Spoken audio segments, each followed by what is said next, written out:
welcome to Shebrew Israelite Help. I'm Hananiah, and for those who do not know, we keep it straight FTB. That is from the Bible. Do not forget to like and subscribe.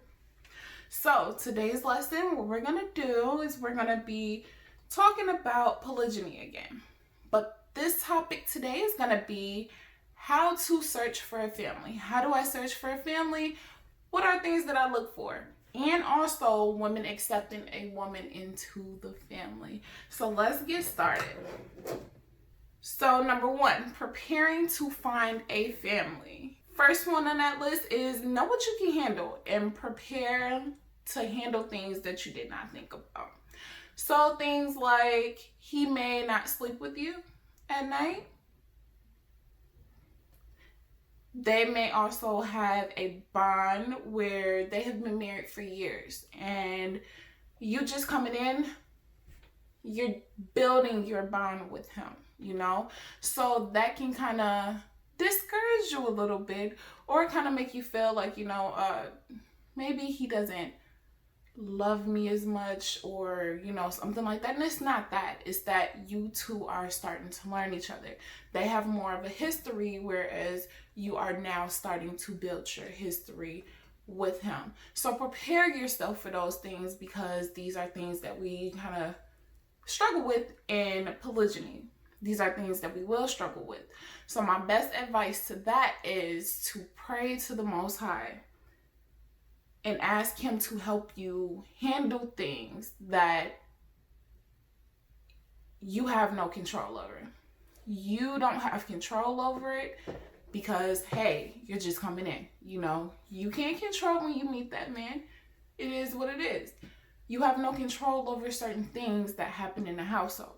So pray to the Most High to ask him to give you a heart to handle things that you cannot control, and to give you a heart where you are happy and willing to do his will no matter what the situation or the circumstances may be. Number two, ask questions. Let them know that you are ready to be there and that you're serious about being there. Ask them questions. What do he like to eat? How do you cook his favorite food? What makes him happy? What are some things that I should not do around the house? What are some things that may tick him off and make him mad? I want to stay away from those things. Ask questions. Ask the wise questions. Ask him questions.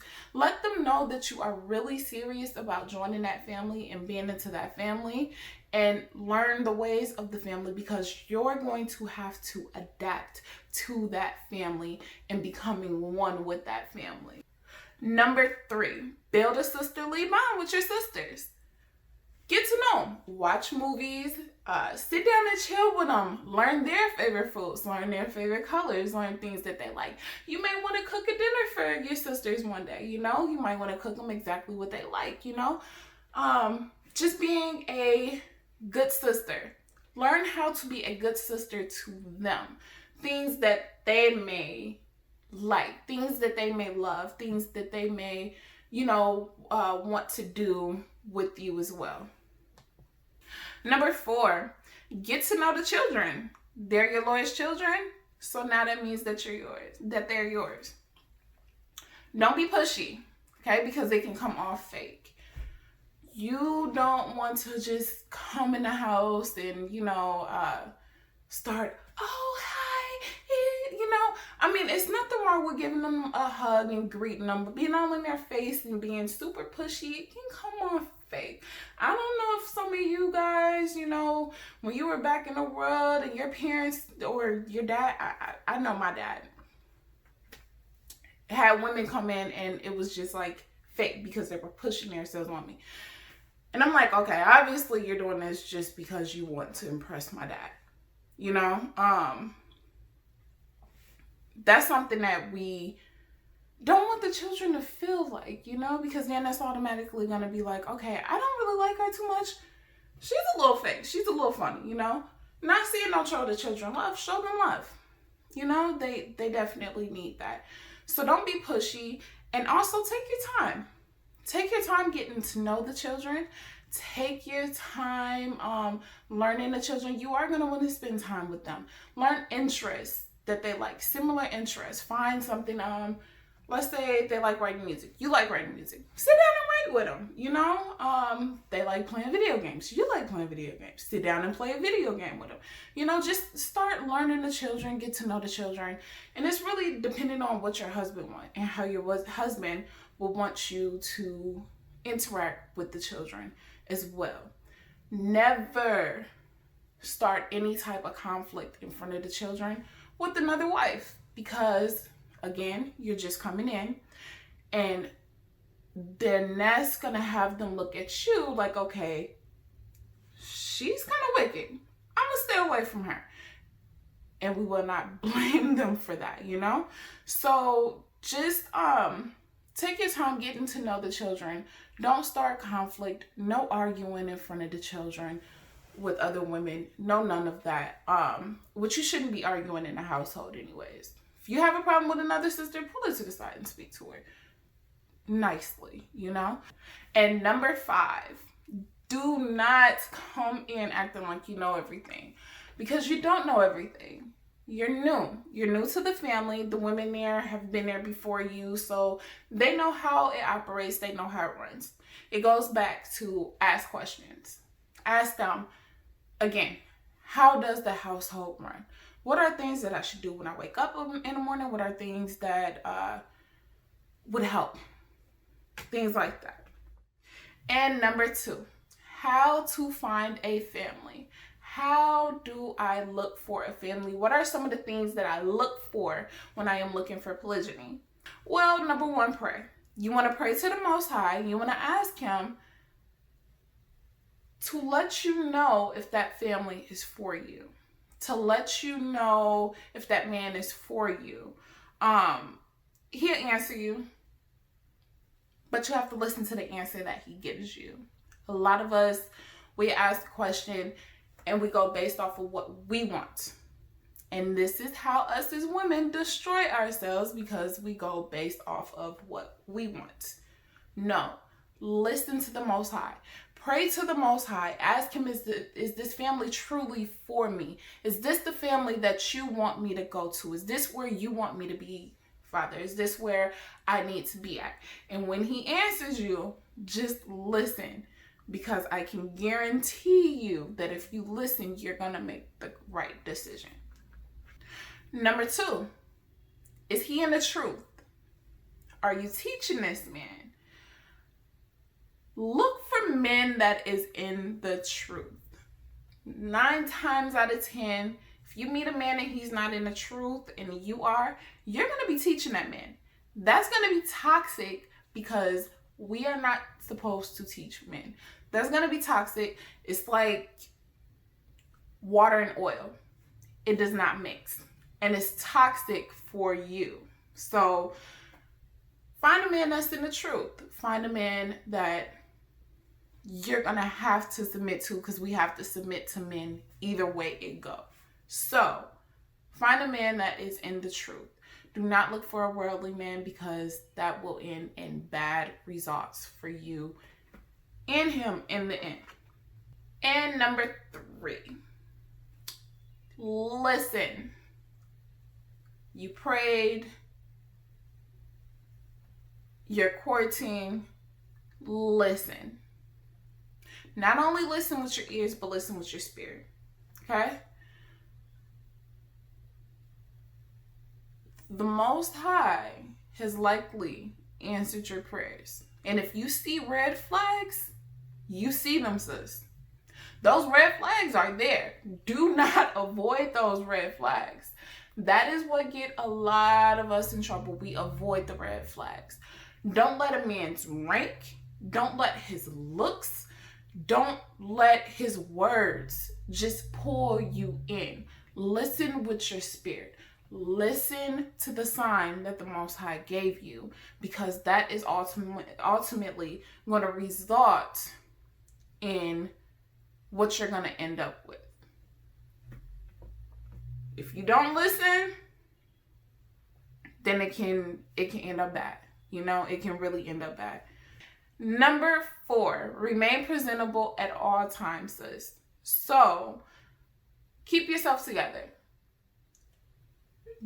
I'm not saying have vanity, be all into yourself, but us as women, we should keep ourselves together and we should keep ourselves presentable, especially for our husbands. And you want to give your husband to be, or possibly to be, a presentation of how you would carry yourself in marriage with him. Number 6, this one is a big one. Never marry into the family just for the woman.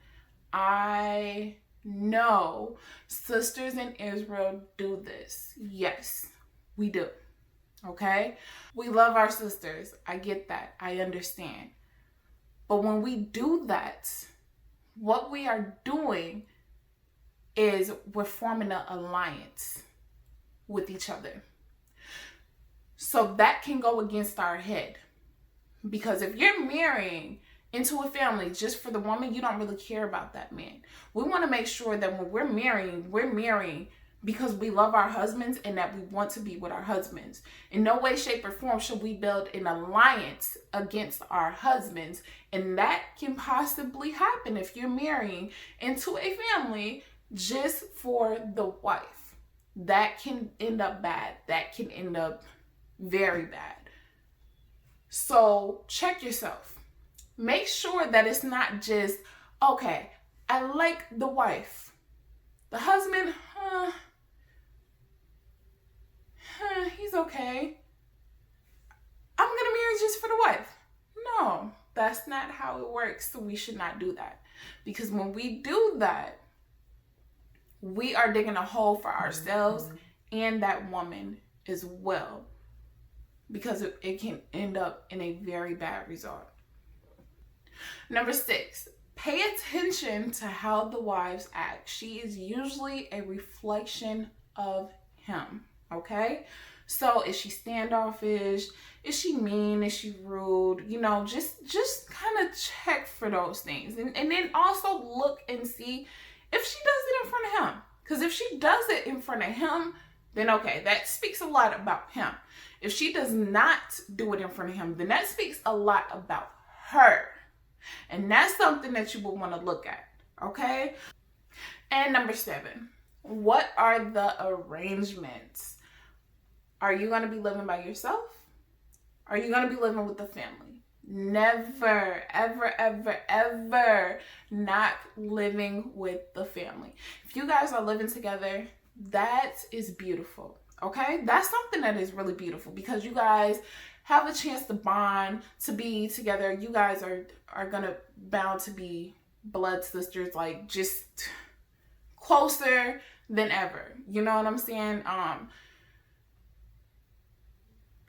Never knock it because it's a lot of benefits with living together.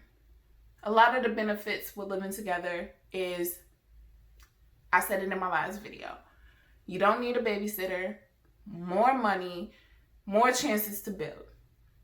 You guys save money, save time, save headaches. Just, it's good to live together. If you guys are not going to live together, then that's fine as well. But never knock if your husband wants you to live together. Think about the benefits of that.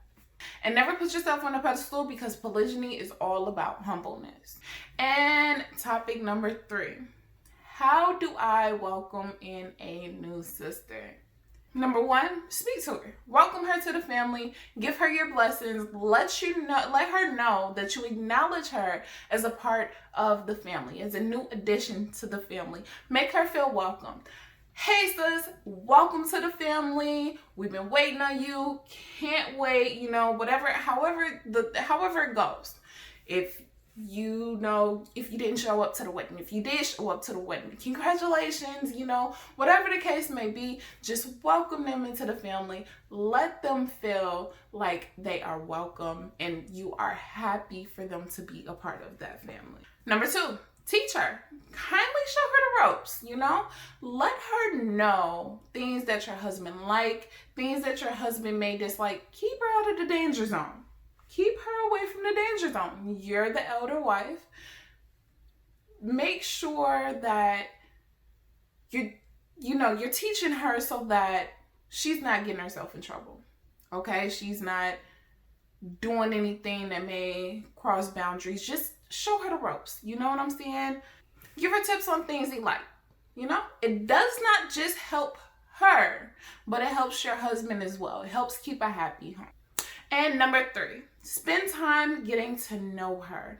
Get to know her dislikes. Get to know her likes. Get to know her favorite foods. You may want to cook for her one day. You know what I'm saying? You may want to paint her nails or make her a quilt or whatever the case may be.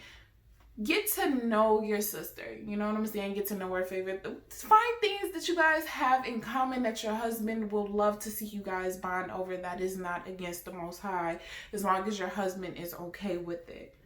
Number 4, if you can, get her a gift.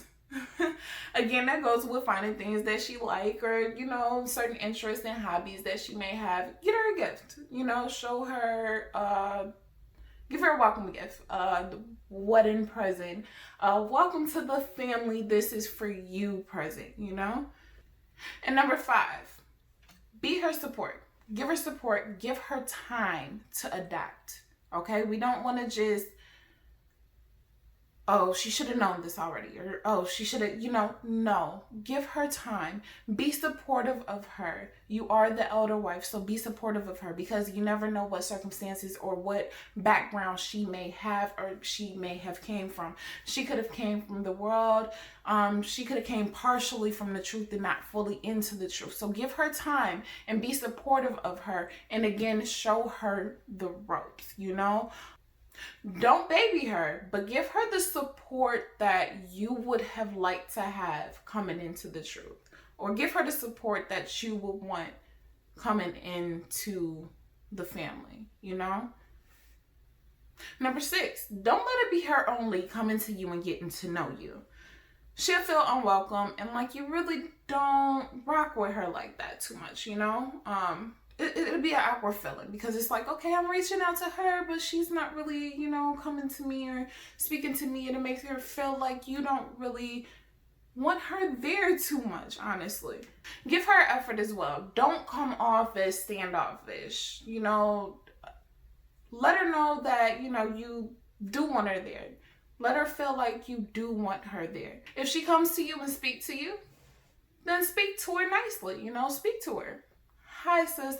And I understand we all have our days where, we're not feeling ourselves or whatever, but don't make her feel like she could care less you could care less of her existence. And number 7, everyone does things differently. So if she wipes off the counter from left to right or right to left, it doesn't even matter. If she wipes off the counter from left to right and you wipe off the counter from right to left, if your husband does not oppose of her wiping that counter from left to right, let her be, because that can come off as nitpicky. It really can. If your husband does not oppose of certain ways that she do things and is not bothersome to him or it's not against him, let her do what she do, how she do it. As long as the job is getting done, that's all that matters. Do not be nitpicky, because then that can cause issues. Everybody is different. Everybody has different personalities. Let her be her as long as she's not causing problems and issues. Your husband is her head and you are not, okay? And number 9, because I have heard stories of a lot of sisters doing this. Do not act a certain type of way in front of your husband towards her. And then when it's just you and her, you act a different way. The Most High sees all. He sees everything. And you having a hard heart towards a sister when you're supposed to be loving your neighbor as you love yourself is not a part of the law. Sisters, I really hope that I helped you guys kind of know what to look for in polygyny and know, kind of map out more on how you should look for a family. I hope that helps some sisters kind of realize a little more better on how to invite a sister in and make her feel welcomed as well. And I am so blessed. I feel blessed to be helping my sisters out and, giving you guys some pointers. And I hope that this did help some people. Hallelujah. I give all praises to the Most High for even allowing me to do this. And I did want to let you guys know that I myself am searching for a sister wife. So if you are searching for a family, feel free to reach out to me. It does not matter. I love my sisters. Let's get our coverings. Let's do this. Let's get guided to the kingdom. If that's you, reach out. Hey. I love you, sisters, and I pray nothing but the best for you in your submission. I pray nothing but the best for you and your families, and I love you guys. May God bless.